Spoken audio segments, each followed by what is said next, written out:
New ইয়র্কের মতো একটা শহরে, নিউ ইয়র্ক শহর ঝাঁঝকচকে শহর, সেখানে স্বপ্নের শহর বলে আমাদের দেশের অনেকে মনে করে সেখানে গিয়ে থাকলে সব স্বপ্ন পূরণ হবে। সেই নিউ ইয়র্ক শহরের মেয়র পদে বসেছেন আমাদেরই ভারতীয় বংশোদ্ভূত। আজ আমরা জানতে পারলাম পর্যায়ক্রমে ভোট হয়েছিল, তিনি জিতেছেন। তার নাম জোহরান মামদানি। তিনি আমাদের এখানকার স্বনামধন্য চিত্র পরিচালক মীরা নায়ারের পুত্র।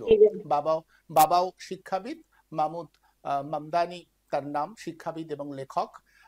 দীর্ঘদিন ওখানে রয়েছেন এবং উনি যেভাবে ওখানে লড়াইটা করছেন, উনি বারবার করে বলছেন না ইয়ের কথা বললে হবে না, ওই ঝকঝকে শহরের কথা বললে হবে না, বস্তির উন্নয়নের কথা বলতে হবে, সবার কাজের কথা বলতে হবে, খেতে পাওয়ার কথা বলতে হবে। ওই আমি গাড়ি বাড়ি বাংলোর ঘরে কেন মানুষের খাওয়া জুটছে না, এইগুলো নিয়ে উনি প্রচার করেছিলেন। এবং একটা অল্প বয়সী সংখ্যক মানুষের মধ্যে ব্যাপক আলোড়ন পড়েছে। কোথাও মনে হয় না, আমরা তো রাজনীতিতে বারবার করে বলছি আমাদের দেশে রাজনীতিতে কেন ধর্ম ধর্ম জাতপাত নিয়ে এত আলোচনা হয়। রাজনীতি যারা করেন তারা তো খাবার কথা বলবেন, তারা তো শিক্ষার কথা বলবেন, তারা তো দেশটাকে এগিয়ে নিয়ে যাওয়ার কথা বলবেন। নিউ ইয়র্ক শহরে বসে একজন সেই বার্তাটা দিয়েছেন এবং অনেকে সেই বার্তাটা শুনে একেবারে মেয়রের চেয়ারে তাকে বসিয়ে দিয়েছে, যাতে খুব রুষ্ট হয়েছেন ডোনাল্ড ট্রাম্প। ডোনাল্ড ট্রাম্প বলছেন যে ও তো কটাক্ষ করে বলছেন এটা কমিউনিস্ট এবং একে কিছুতেই আমি বরাদ্দ দেব না। মানে মার্কিন যুক্তরাষ্ট্রের শহরে যে নিউ ইয়র্ক শহরের জন্য যে ফেডারেল স্ট্রাকচারে যে বরাদ্দটা করা হয় সেটাও তিনি বাতিল করে দেবেন বলছেন। কিন্তু নিজস্ব মেজাজে আজকে এই নতুন মেয়র বলেছেন আমি নতুনভাবে এই শহরটাকে সাজাবো এবং আমি জানি মানুষ আমার সঙ্গে থাকবে। কোথাও মনে হয় না যে সবটাই আপনি বলছিলেন যে অন্ধকারবাদিতার দিকে সবকিছুই ঢলে পড়েনি, কোথাও কোথাও বোধহয় অন্যরকম আলো উঠছে। হ্যাঁ, ঠিক। আমি নিজে ব্যক্তিগতভাবে মনে করছি যে গভীর নৈরাশ্য অন্ধকার নামিয়ে আনে মানুষটাই নিজে নিজে। প্রকৃতিগতভাবে যে অন্ধকার আলো, সেটার একটা সামঞ্জস্য আছে। মানুষ যখন অন্ধকার নামিয়ে আনে তখন সেটা ভয়াবহ হয়ে ওঠে। আমি সেটাই ভাবছিলাম। মাত্র কদিন আগে আমাদের দেশে বীভৎস সংকীর্ণ মানসিকতার পরিচয় দিয়েছেন একজন সাহিত্য স্রষ্টা। তিনি মুসলমান ইসলাম ধর্মাবলম্বীদের অত্যন্ত গর্তের মধ্যে ঢুকিয়ে দিয়েছেন বলা যায়। তাদেরকে দেখলে ভয় পেতে হবে, তারা সন্ত্রাসী, এরকম তকমা লাগিয়ে দিয়েছেন। সেই নিয়ে নিন্দার ঝড় উঠেছে, এটাও খুব সত্য কথা। কিন্তু ঠিক তার পরপরই এই যে Zohran Zohran Zohran Mamdani. Mamdani, হ্যাঁ, 33 বছর বয়সী যুবক নিউ ইয়র্কে বসে যেটা দেখিয়ে দিলেন, যেন তার সপাটে থাপ্পড় লাগালেন মনে হয়। সপাটে থাপ্পড় লাগানো হলো যে মুসলমানের পরিচয় কেবল সন্ত্রাসী। মুসলমান যে কতখানি গরিমা অর্জন করতে পারে, কতখানি গরিমা দীপ্ত আকাশে বিচরণ করতে পারে, মামদানি দেখিয়ে দিলেন 33 বছর বয়সী।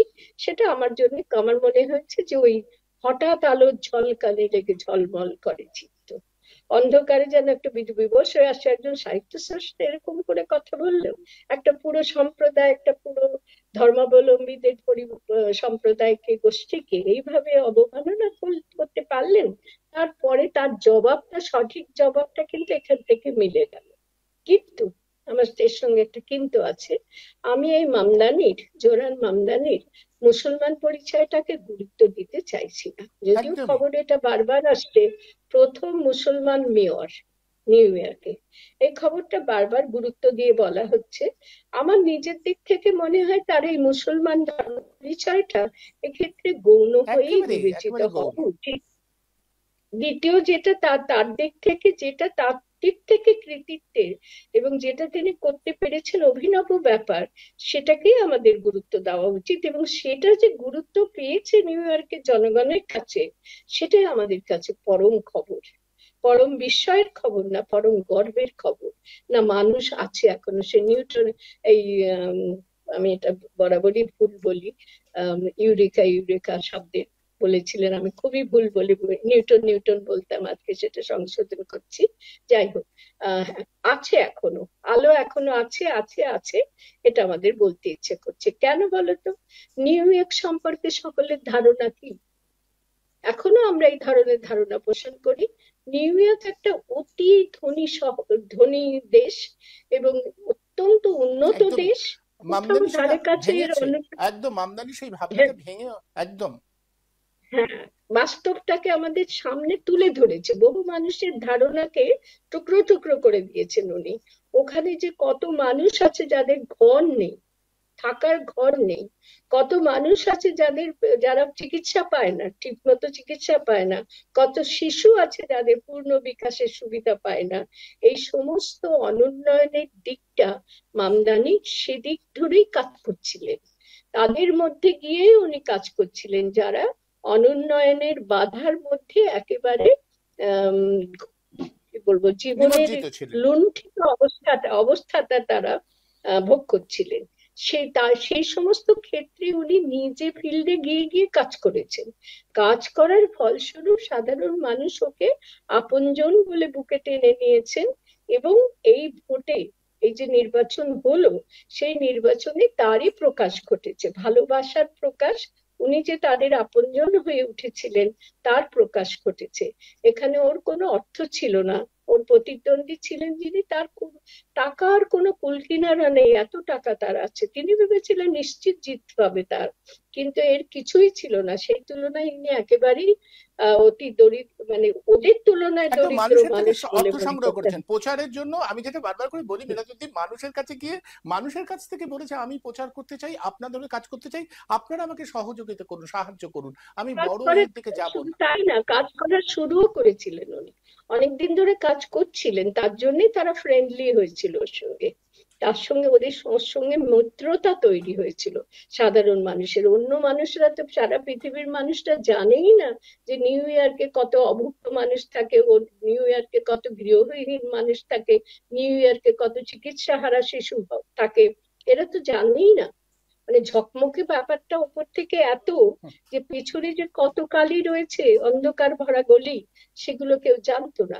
এই মামদানি, মীরা নায়ার অত্যন্ত বিখ্যাত চলচ্চিত্র পরিচালক, তার সালাম বোম্বে কে না জানে, যে একদম। কটা ফিল্ম করেছেন সব কটা ফিল্মে দুর্দান্ত একেবারে।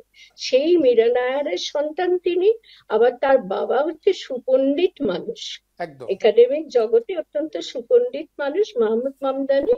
এই দুজনের সমন্বয়ের ফলটা, মনে ফসল তো মামদানি, জোহরান মামদানি। এখানে আমার সমন্বয় মনে একদম। হয় তার মধ্যে খুব সুন্দরভাবে প্রস্ফুটিত হয়েছে।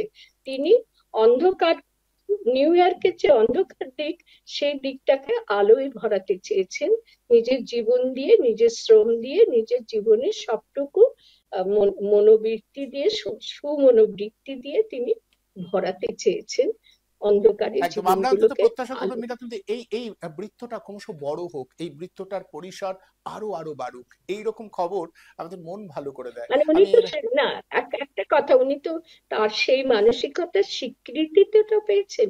একদম এবার স্বীকৃতি পেয়ে কতটা কাজ করতে পারবেন সেটা পরের কথা, একদম মানুষের আমরা নিশ্চয়ই দুর্বলতা লক্ষ্য থাকে, রাখবো। ক্ষমতা থাকে। হ্যাঁ, একদম আমরা অবশ্যই। নিশ্চয়ই লক্ষ্য রাখবো।